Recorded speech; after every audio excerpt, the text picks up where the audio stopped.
Welcome to Our Wellspring. I am your host, Uva Coles.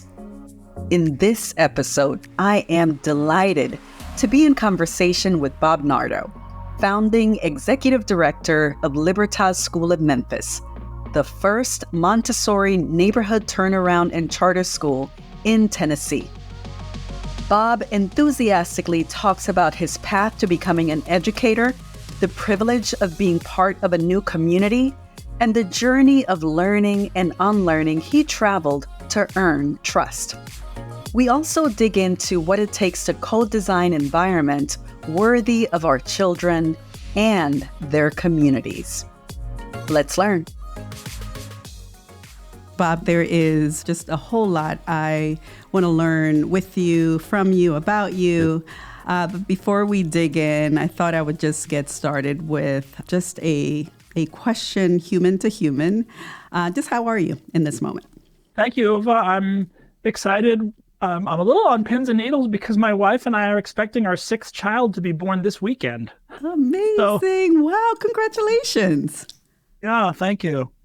Your sixth child. I love this. That is a podcast. That is another episode for us. I have two boys and cannot wait. I know we will absolutely talk about family as well, but I can only imagine the excitement, the anxiety as well, and all that comes with welcoming another child into the family. But suffice it to say, congratulations. Very excited for you. Thank you. So I won't regurgitate your entire bio, but I thought I could get started by just highlighting a few things that may provide a little bit of context for those who don't know you or may not be as familiar with your work. Founding executive director of Libertas School of Memphis, the first Montessori charter school in Tennessee. You are credited with transforming the state's second lowest achieving elementary school into one of its highest performing schools for at-risk students. You have spearheaded the nation's first urban teacher residency, offering both the nationally accredited Montessori diploma and the state teaching license.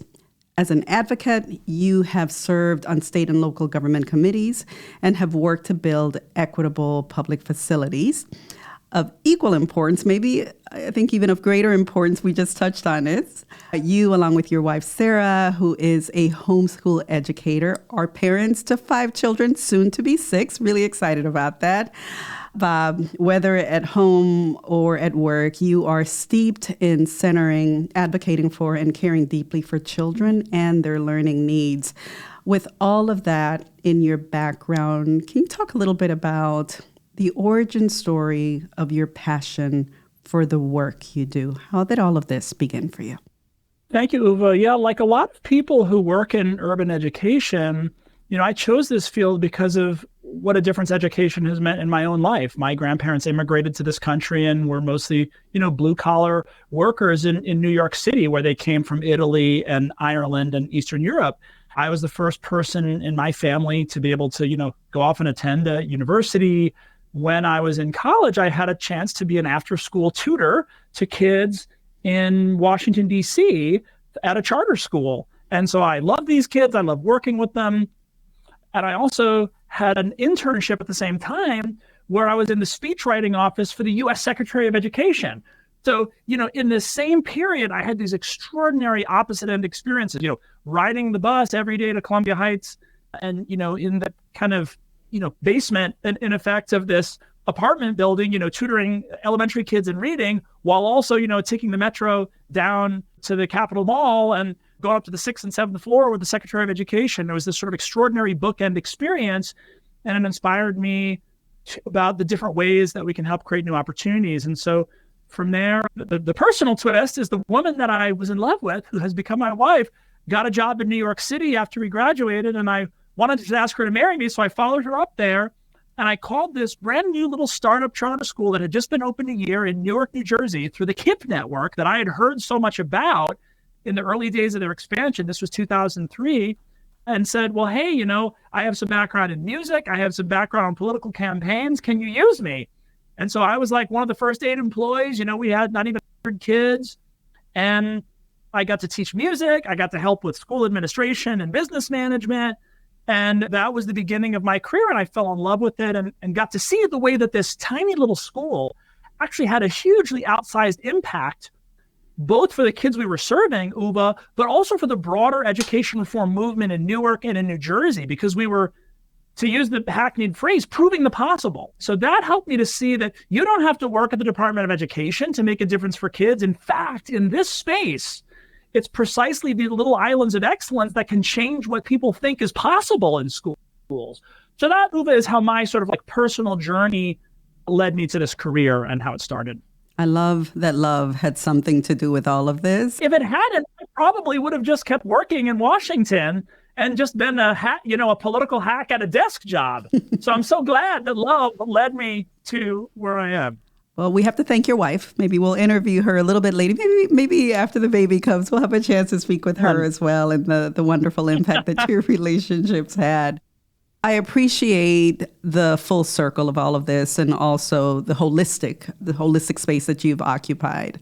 As you talked about your family coming to this country and how you were the first in your family to kind of follow this trajectory, I'm wondering if you can talk a little bit about your story or your relationship with leadership. When did you first see yourself as a leader in your own right? Well, when I was in high school, my family had, when I was a young child, I lived in New York City, but there were a series of unfortunate events. My parents, they split up and we moved across the country out to the Pacific Northwest. And I lived in a kind of a crunchy hippie town where they really believed in youth empowerment. And I had this really incredibly unusual opportunity as a high school student, as a 16, 17-year-old kid, to be part of the city school board. And so this was a really eye-opening experience where I got, as a young person, to speak up to decision makers and have an impact on education policy that affected my day-to-day life as a high school public student. And so this really gave me, I think, a sense from a young age about what was possible. And I guess backing up even before that, Uva, my best friend when I was a young man was this really pretty, his name was Mario Miranda. He also was a descendant. His father was a Mexican-American immigrant, but he was this incredibly precocious kid who, as a teenager, was volunteering on political campaigns, was writing stories in the newspaper. He was a young journalist, and he got me really interested in this idea of making a difference as a young person. And so through my relationship with him and my opportunity to serve on the school board, I think that's what opened my eyes about the way we can have this impact and got me, if you will, seeing myself as a leader. And then, fast forward to when I started working at KIPP, the great thing, and I'll say this to your listeners, there's a lot of difficult things about working in a small organization like a startup charter school. But one of the best things is there's no one over you to block your way to advancement. And so there's problems. And if you're willing to work hard and fix them, you're going to get promoted and have a chance to do so and learn on the job. And so I was blessed to really advance very quickly in my career, I think, because I was surrounded by amazing colleagues who taught me and gave me a chance to do more. You talked about voice and choice, Bob, as part of the work, right? Having an opportunity just to have a voice in the system, have an opportunity, even as a young person, to be able to have agency in systems as well. And I wonder how that has shown up in your own work to date. Yeah, maybe this is a good time to fast forward to my work over the last decade here with helping to found Libertas. I spent a number of years in the kind of conventional college prep charter school movement, if you will. And to be clear, it was a wonderful experience. We loved our kids. We made a big difference for them. So I value that time. But once I had my own children, Uva, I started to think about whether I wanted my kids to go to the same kind of school that I was working in. And I didn't. And my wife and I really had to spend time thinking about why. And whether if something wasn't good enough for my own children, is it good enough for other people's children? And that was a very soul-searching moment, and it's what led me to Montessori education, which is an incredibly rigorous model of learning, but one that is also sort of human-centered in the freedom of movement and the freedom of choice and the engagement of those sort of capacities in sort of whole person, human flourishing education. And so where I found myself at this point in my career about 11 years ago is I was working for the state of Tennessee, putting in the same kind of, forgive the expression, kind of cookie cutter, whole group direct instruction educational models into a bunch of schools across the state in an effort to try to bring about the transformation of chronically underperforming schools. Tennessee was one of the first states in the country to win the Race to the Top Act under President Obama and Secretary Duncan. And Tennessee decided to do school turnaround and transformation. And I loved that idea as a charter school person. Let's put up or shut up. We can't be always telling the district we're better than them. We've got to serve the same kids as the district. So I love the idea of charter schools being neighborhood schools. But I realized that we couldn't just do that with a one-size-fits-all model that was not responsive to what families and the communities wanted.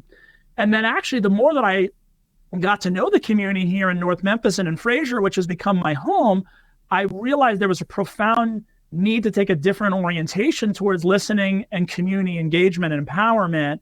And that's where there was sort of a marriage between the sort of community responsive sort of political perspective and then a human-centered learning perspective. And those two things combined to bring about Libertas as a neighborhood-based charter school with the Montessori model. I want to pull on the community building thread that you just alluded to, Bob, if we could. Can you talk a little bit about how you have been able to build trust and really build community in the work that you do, which, by the way, are areas that we're so excited about as we think about your leadership. We have been able to observe, sometimes from a distance, sometimes very closely, your innate ability to trust build, to community build with people from different walks of life. Can you talk a little bit about that work? Well, it's kind of you to say that, Uva, and this is maybe the most important thing I want to talk about today. And it's kind of you to say that it's innate. I think it's actually been really learned the hard way. What I found, is a lot of times in the charter movement, a lot of times in education reform more broadly, let me say, we can have a really arrogant attitude that we know what we're doing, so you just do what we say. And when I came here to the North Memphis community of Fraser, this is a historic community that after the Second World War became a huge destination community in Memphis. It was one of the most prosperous and thriving suburbs. It originally had been a white ethnic working class community where there were major factory jobs, International Harvester Tire Company, tractor company, Firestone Tire, made great jobs, good houses. And then particularly after the end of legal housing segregation in Memphis, this became a destination for African-American families who all of a sudden could finally have access to the kind of beautiful homes and thriving job opportunities that they wanted for their families. But unfortunately, within a generation, it became a bait and switch because the companies found they could make more profits by pulling out and going to jurisdictions with lower environmental and labor regulations. And Fraser went from becoming a destination to there was a sort of massive divestment. And it became one of the poorest communities in the state. We have over a 65% child poverty rate in Fraser, which is 50% more than Memphis, which is already one of the poorest cities in the country. And so it was really devastating, the loss of Black wealth during this time. And then, and then it was sort of being kicked when you're down. Then with the mortgage crisis of, a dozen years ago was massive. And so Fraser has every reason, Uva, to distrust outsiders because they're used to people making a buck off them.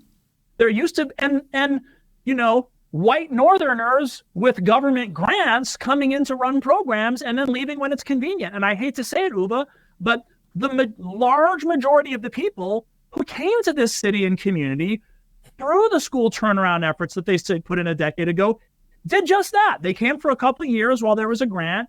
And then when it was actually much harder to turn around schools than they thought, and they got punched in the mouth, to use a local expression, they left and took consulting jobs somewhere else. And so I say this not to criticize anyone else, Uva, but just to be so brutally honest about why earning trust and being invested in the community is a gigantic issue here. A lot of people want to talk about it. Very few people want to follow through on it. So with that being said, there's a lot of things that we've tried to do, but the first was I had to quit my job at the state, move to the community, and spend over a year of my life doing nothing else but build relationships, volunteering at other organizations, going to all the church picnics, going to the public library, getting to know the people in the organization and show them that before I asked them for anything, I was here to understand and get to know them, to shop in the local businesses, right? And to become a member of the community before being asked to have the privilege of being a leader in the community. I appreciate that you codified that as a privilege, Bob. I think that's so lost on so many, right? That being, I think, accepted into a community is indeed a privilege and something that requires the investment of time. And I think you have to show up in a very authentic way in order for that to happen in a way that is going to really sustain the work that you're interested in creating anyway. So really appreciate your perspective on that. What, along the way, I am sure that quitting your job and diving into a new community and learning about its history and probably dealing with some of the consequences of that divestment had to be a difficult or challenging time. Can you talk about your own identity, how your identity informed that work, influenced that work, impacted that work, maybe challenged that work in some ways? Yeah, and again, Uva, I hope it's okay if I'm blunt. I mean, this is real talk, right? And the relationship that we've built through, Ember and Springcorn Partners, I feel like we're here for real conversations. And so I don't want to shy away from it. I mean, I had prominent elected officials from the community despairing me in front of elected bodies. Why is this white band director from Newark think he can come down here and run a public school in Fraser? Don't cry for me, right? It was a very difficult time. And the real story of this is not mostly about me. It's about people in the community deciding that they want to have the kind of education for their children that other wealthy people in fancy suburbs can pay for. But their children are just as valuable and have just as much potential, and therefore they should get the best for the smallest. Kids who grow up in poverty, to quote another friend of mine here, should be able to go to school in luxury, to show them what we believe in for them. And so really the story about Libertas is just as much about people like Vanessa Brown and her husband, DeAndre. Vanessa's been my board chair for many years. She and her husband, DeAndre, run an ex-offender reentry program in Fraser. It's one of the best in the entire country in terms of eliminating recidivism, because they help men and women who've been incarcerated not only to learn job skills, but also personal and emotional development, developing their confidence in the sense that they can be new and they are not their past. And so Vanessa and DeAndre and other leaders like them in Fraser said, we want our children to be able to have this kind of education. Fraser shouldn't be a stopover.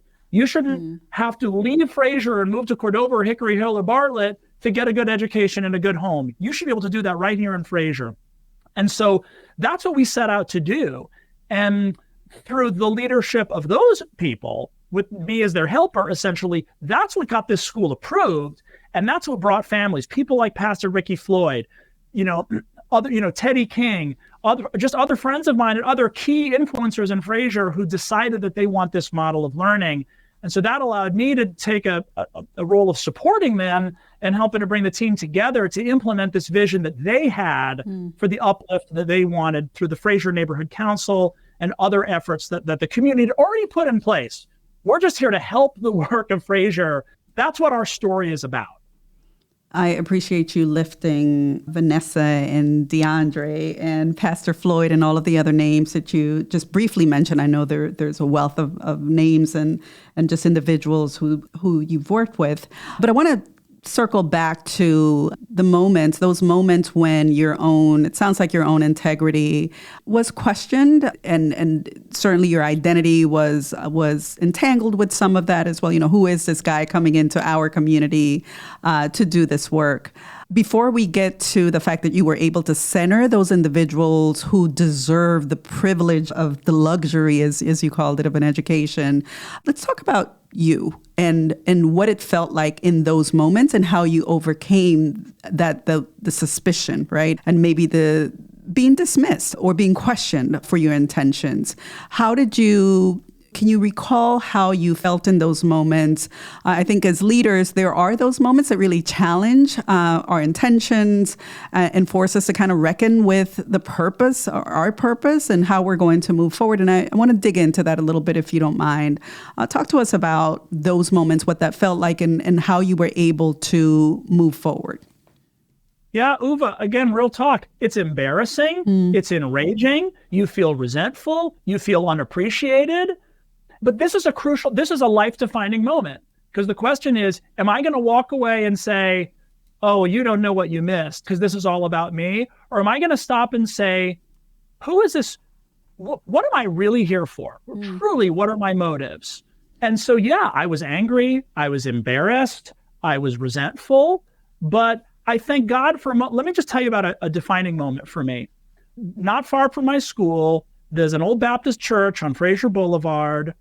And there, in the back of it, there was a little community development organization called Rangeline Community Development Corporation. They ran the baby store. And Charlie Caswell, who grew up, his older brother was a gang member and always brought home wads of cash. And growing up, he had to think, is that what I'm going to be like? Okay. Is that the way to get ahead in life? But Charlie decided to spend his life serving the community. And he runs this organization that helps young women who are pregnant, as long as they go to their doctor's appointments and take care of their babies, they get free baby supplies, car seats, diapers, food, all the rest. And I'm sitting in there with him in his office, and he introduces me. I just called this guy up. I want to meet you and get to know you. And I'm sitting in there, and he's got a young woman in there, Miss Tabitha, who's telling me about, she grew up with a disability. She had been the victim of abuse and exploitation. She now had 2 children of her own, one of whom had special needs. She was crying. Charlie was there to counsel her and try to give her some support. And it's just this breathtaking moment in which you realize your life is not just about you. The wounds that I thought, my wounded pride was insignificant compared to what Charlie had overcome and what Tabitha was going through. Fast forward, Miss Tabitha and her kids, Joey and Renisha, became 2 of the first kids that ever attended Libertas. And they were my students for years. And we were honored at how well they did here.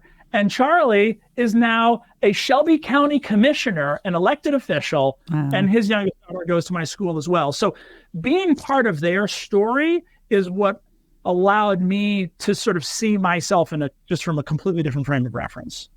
Amazing. Amazing. Thank you for sharing that and for your candor.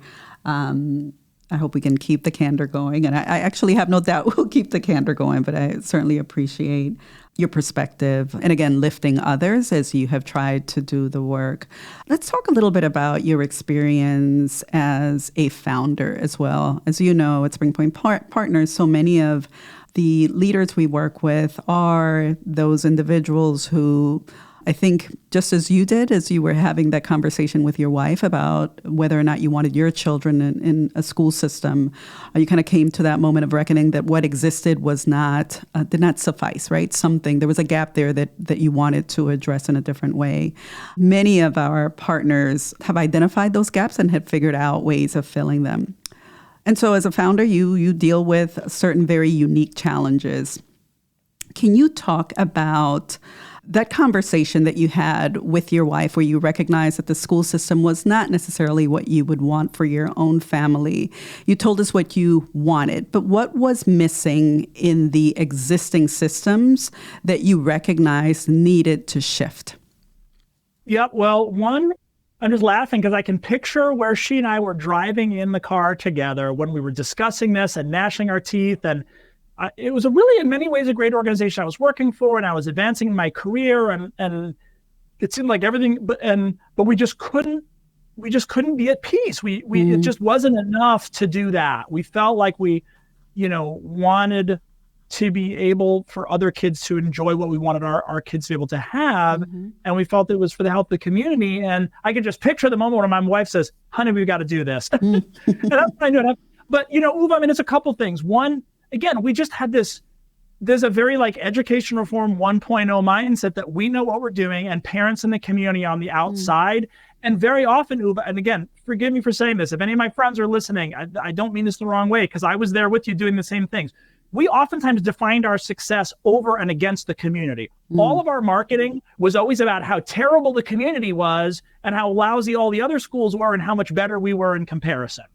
So defining our success in contrast to the problems in the community, as opposed to taking an asset-based approach. So that was the first deepest problem. Second, keeping the community on the outside, right? And thinking it all comes down to what the teacher does in front of the kids. And if you just have the right teacher moves, right, and the right teacher talent, then everything will flow from there. As opposed to understanding that actually the village of attachment and loving, trusting relationships between families and children in the school are actually the beginning of the work. And without that, you'll never overcome the trust barriers that people like Tabitha and Charlie that I was talking about earlier had with the schools that they were in. They did not have good experiences with schools. And therefore, you have so many willpower battles between families and distrust between families and the schools. But then also in terms of the student experience, and this is the other crucial thing, truly human-centered learning that understands human beings have minds, hands, and hearts. And that human flourishing means, as our mission statement says, living lives of wonder, work, and love. And therefore, having an academic program that is, yes, academically rigorous, but also in a way that responds to the developmental needs of the young person to use their hands, both to make sense of academic content, right, to give them access to ideas, but also to empower them to make their community a better place. And this starts for the 3 and 4-year-old child in the Montessori classroom, Uva, where we're giving tiny children a glass pitcher full of water that they have to carry all the way across the room. And guess what? Sometimes they spill it or even break it. And you know what? They can learn to clean it up. And what better way to empower the young child with a sense of responsibility and, by the way, self-control than to trust them to do that, to give them a knife, an appropriate knife with a very careful lesson about how you chop fruit. And then guess what? This little child now is preparing a snack for their whole classroom community. They have a sense of responsibility and ownership. And so people ask, Bob, how do you're in a community where the schools suspend 25 to 40% of kids every year, and you have less than a 1% suspension rate in your school. Guess what? It's by giving children meaningful work to do and freedom of movement in the environment, you eradicate willpower battles and empower them with a sense of contribution. So these are some of the dynamics over the sort of the attachment village mindset of building relationships with the community, understanding yourself as a part of the broader empowerment of uplift of the community, giving children meaningful work, also the richness of the education, having a culturally responsive approach to literature and the arts that help children to see themselves as part of a triumphant, millennia-old civilizational heritage that has so much to offer and is part of the success story of America as opposed to the exception. That's so well said, Bob. So very well said. I want to pull this thread about culturally responsive work in this moment when we are having interesting conversations about books and what ought to be banned and what's allowed in the classroom. Can you talk a little bit about your own perspective on the banning? How does that play into the work that you do? How does it impact your work, if at all? And what would you want parents across the country to think about, to reflect on in this moment where we are questioning the validity of certain works of literature? Dr. Montessori, when children were doing the work of the hand, whether it was weaving or sewing or mathematical or language work with some of the incredible manipulatives she made for them, she would also, Uva, be reading them epic poetry and great literature at the same time. So filling the mind and filling the heart with inspiring, powerful images, filling the tongue, if you will, with powerful language and speech that children can use to lift up and express important ideas for themselves, while also fusing that with the work of the hands. I mean, I think that this is something that's deeply intrinsic to the Montessori model. And I would just say she recognized that every human culture has always used storytelling and the passing down of stories of struggle and triumph as one of the primary modes of conveying culture. And so we take an inclusive approach at Libertas to helping children be in touch with cultures all around the world through the reading and reciting of poetry and fairy tales and folk tales from across cultures, but with pride of place to the African-American experience, because that's what the majority of our students are. And they need to understand that the civilization that they are part of and their ancestors have contributed in indispensable ways, such that, Uva, again, for the third time, forgive me for the bluntness, Black history is not therapy for Black people. It is central to the story of this country. And if you don't know the story of African descended people in America, you don't know America.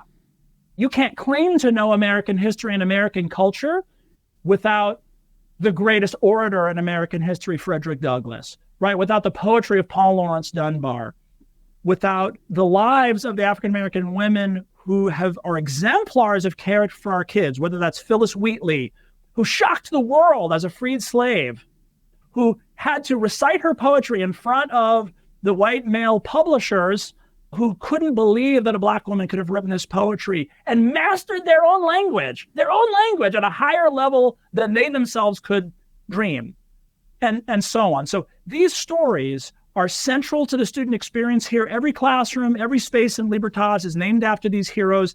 Every week we recite their poems, we read their biographies and stories.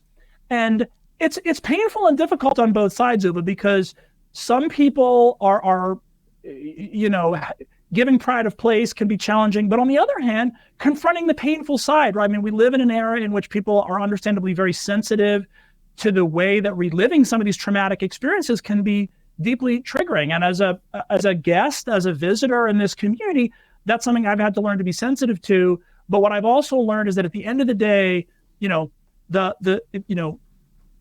in the civil rights movement, there was a constant hearkening back to and remembering the stories of the Exodus and the ancient Israelites. And part of that reason was the ancient Israelites up through the Jewish people today. Every year, they ritually retell the story of the great origins of their people prior to the experience of slavery. Their story does not begin with slavery, but we also have to confront those painful realities and then finally relive the triumph of deliverance that is still not yet fulfilled. And so telling those stories literally this morning, I was talking with some of my teachers. Kadir Nelson, the great African-American illustrator, has some beautifully illustrated picture books talking about African-American history. And some of the images are painful, Uva, because to look at these extraordinary artistic depictions of what our brothers and sisters have encountered. And so we talked about, how do you do this in a way to children? How do you give them exposure to these images and these stories in a way that isn't terrifying, that isn't degrading, but helps them to truly understand what people have been through and how they now are responsible for taking this story to its next stage? I'm reflecting on your words, Bob, and wish I could sit in them for some time, and I will when I have an opportunity just to listen back to everything you've shared. One of the things is I'm thinking about our time coming to a close, unfortunately, but I'm thinking about the very beginning of our conversation when you talked about your own grandparents coming to this country. As you think about yourself as an ancestor, right? As you think about the impact that your work is having and will have, what would you say are your highest aspirations for Libertas? What would you want? What do you want to be remembered for? This wonderful work that you're doing, I know that your candor and your blunt speak is consistent with just your courage and pushing boundaries and being really thoughtful and holistic about the work you do. And so if, 30 years from now, someone might be sitting across a table from your great-great-grandchildren, how do you hope they remember your impact? Well, part of the reason I speak this way, other than just being kind of an argumentative and person in general, is my very, very, very dear friend, Dr. Michael Brown, African-American educator, graduate at Hampton University from Newark, New Jersey, who's been a school leader down here with me in the South for a long time. Mike looks at me and he tells me on a regular basis, Uva, he looks me deep in the eye and he says, Bob, you can speak to audiences that my people can't always get in front of, and I need you to speak up to people who wouldn't listen to me, who might listen to you. So forgive me. I hope your audience will forgive me if I've said anything here that was hard. We don't know how many days we're going to have, and so we have to speak up in the chance that we can. What I hope that we can do with our school is show that public education in America, and urban public education at that, not the dog whistle about urban schools. Let's talk about it. Schools for Black people, schools for poor people in American cities that people think they can freely disparage and assume less of, the way people in the suburbs here think they can talk about my community in Memphis. Mm-hmm. Our children here can achieve at an unbelievable level when we give them the same kind of opportunity that other people can take for granted, right? Our school, which was the second worst in the state before we transformed it, was in the top 15% of all public schools in Tennessee the last 2 years when you're looking at students with disabilities and low-income students, the most vulnerable kids, the kids with the biggest achievement gaps. Let me say this, Uva. Our kids here are outperforming their demographic peers in the richest suburb of Memphis that has triple the annual household income of our community. I'm not saying that to boast. I'm saying that to say, look at what our kids can do when we prepare an environment that is worthy of them. And so the hopelessness, the despair about public education in America is not a fait accompli, it's a decision. Schools are the way they are because we've made them the way they are, because we have a factory model of education that's trying to replicate a certain economic relationship in America. And if we change that assumption and change the way the school runs, we can get different outcomes, profoundly different outcomes. And that's why we started Arete Memphis Public Montessori Residency with your organization's support. Not so that we could be a big CMO and manage other people's schools, but so that we could disseminate a model of teacher development, a school-based Montessori public school teacher residency. And we now are in the process of training 100 new teachers to provide this kind of human-centered, community-based learning across the Mid-South. Over this 5-year period, 2,500 children every year will now have access to this model of learning in schools and other communities around the region, thanks to your support and this model. And that is what I hope our legacy can be. That sounds like a wonderful legacy, Bob. For those who may not have the opportunity to partner with you more directly, but who are interested in learning and figuring out how they might be able to plant their own seeds, begin this work, center communities, create trust or develop trust. Can you recommend, what are you reading? What are you listening to? What are you digesting? What have you written that others might be able to hold on to begin this journey? Sure. Well, first of all, anyone is welcome to visit. If you want to visit Libertas, which is kind of the lab school for Arete Memphis Residency as the sort of dissemination model, we'd love to have you visit. We have a lot of videos on our website. We also have just published literally just this last week, we published our culturally responsive character and social emotional development curriculum through diverse children's literature. And so our curriculum model is now available 100% for free through our website to any school that would want to implement it. We also have a lot of Montessori training videos that are also available on our website as well that we can share even for those who can't participate in our training program. As far as reading is concerned, Uva, if I had to one choice, and this is at the kind of at the highest level of all this, if your listeners haven't read Albert Murray, he was an African-American jazz writer as a profession, but kind of a cultural commentator, close personal friend of the great author Ralph Ellison. He wrote a book called The Omni-Americans, O-M-N-I, Omni-Americans, that was sort of his vision of an America that was more just and more equitable, because it drew from all of the cultural traditions that really make America what it is, that make our potential what it is. Let's put it that way. So run, don't walk, and read Albert Murray's Omni-Americans, I think, for the single most influential work in my life on envisioning how education can work differently in this aspect. So really, our school is the child of Maria Montessori and Albert Murray. They're sort of imaginary joining is what we're doing here. We will make sure that we add these references and resources to this episode. Bob, thank you for that. As we close out, I'm going to just read a few prompts, and I will ask that you finish them in whatever way makes sense in your heart, in your imagination, and with your voice. Education is cultivating minds, hands, and hearts for lives of wonder, work, and love. I am grateful for my grandmother for keeping me strong and showing me the way when my family fell on rough times when I was young, and my wife for having the vision and partnership to help me make something of my adult life. I am paying attention to. That is a hard question. Oh my gosh. I hope, I pray that I am paying attention to what the children are telling us and that we are following the child. And two more. I am learning that my life is not about me. Finally, I am optimistic about My students in 38127, Fraser, Tennessee, are going to shock the world. These children are going to be the next Homer. They're going to be the next presidents of the United States, the next pastors, CEOs, moms and dads for Memphis and for America. Bob, thank you. And based on this conversation, I'm ready to vote for them already. So you keep me posted.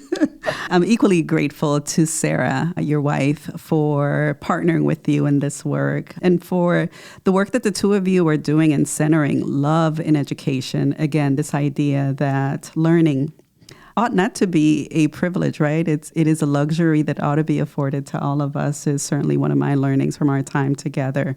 With that, I just want to thank you for your time, for your voice, for your candor, for sitting with me on this virtual couch, and for helping us remember what can happen when we center our children, when we center love in our work. Bob, thank you.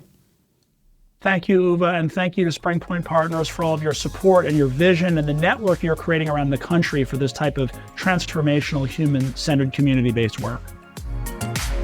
Thank you for listening to this episode of Our Wellspring. This episode was produced by Spring Point Partners in collaboration with Witty Gritty and edited by Andrew Gormley. If you have thoughts on the conversation you just heard, want to share your own story, or if you have ideas on what we should talk about in future episodes, please check the show notes. You can find us at thespringpoint.com. Until next time, hasta la próxima.